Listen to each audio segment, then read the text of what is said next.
Now, there are three mangas I think are flawless: Vagabond, Blue Period, and Oyasumi Punpun.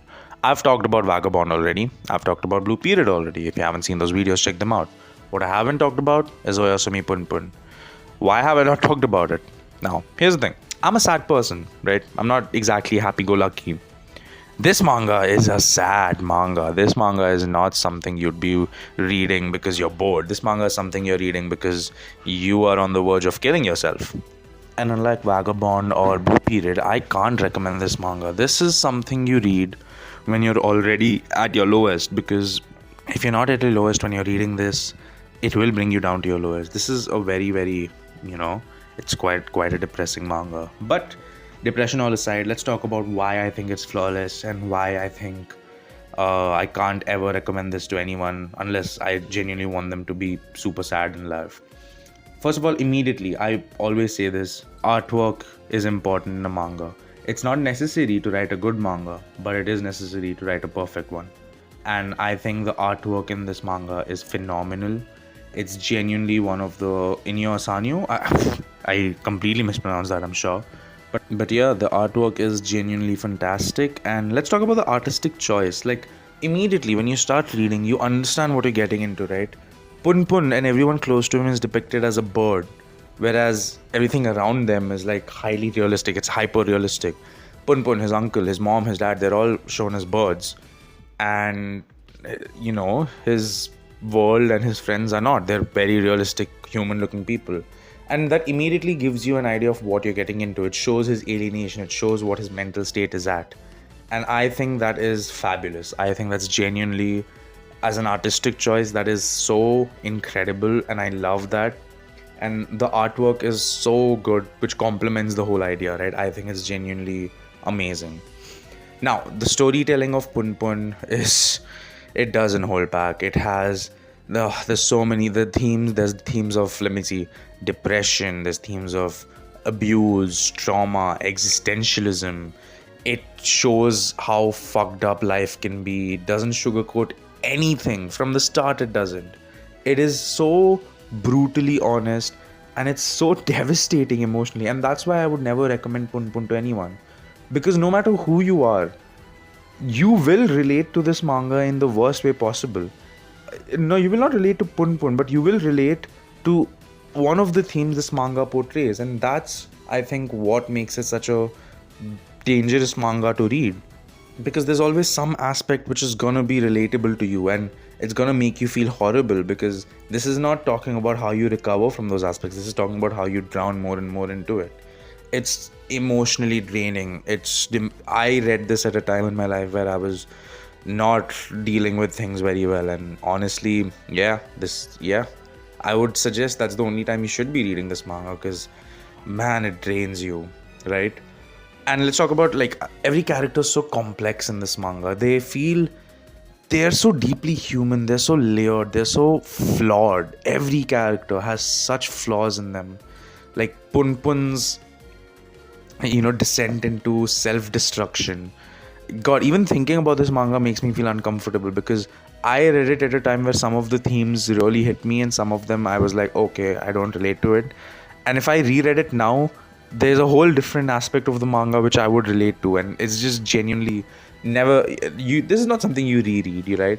Unless you want to be stuck in a state of mental sorrow. This is not something you reread. This is something you read once and you are like, wow, this is fantastic, and you never touch it again.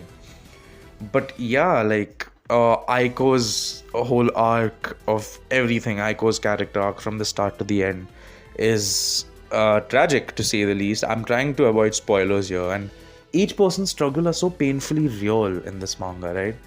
It never feels, it is exaggerated and echoed to a point, but it never feels like fiction.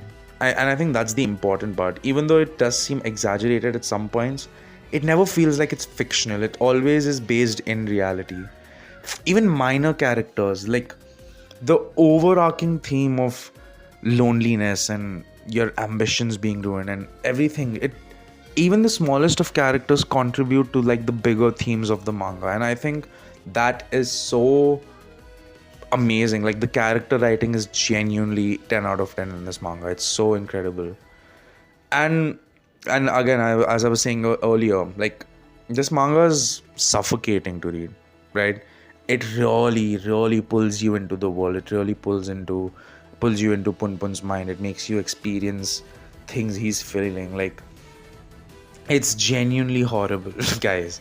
I'm getting uncomfortable talking about it. It's genuinely a horrible manga because it's suffocating to read, but you can't stop because at some point there's something about it which just pulls you back in. Right? It's realistic, it's bleak, It's not, it is very edgy to a certain point where it's like, oh my god, this is the thing. But the thing is, it never comes off as edgy. It reflects real struggles. It shows life the way it is.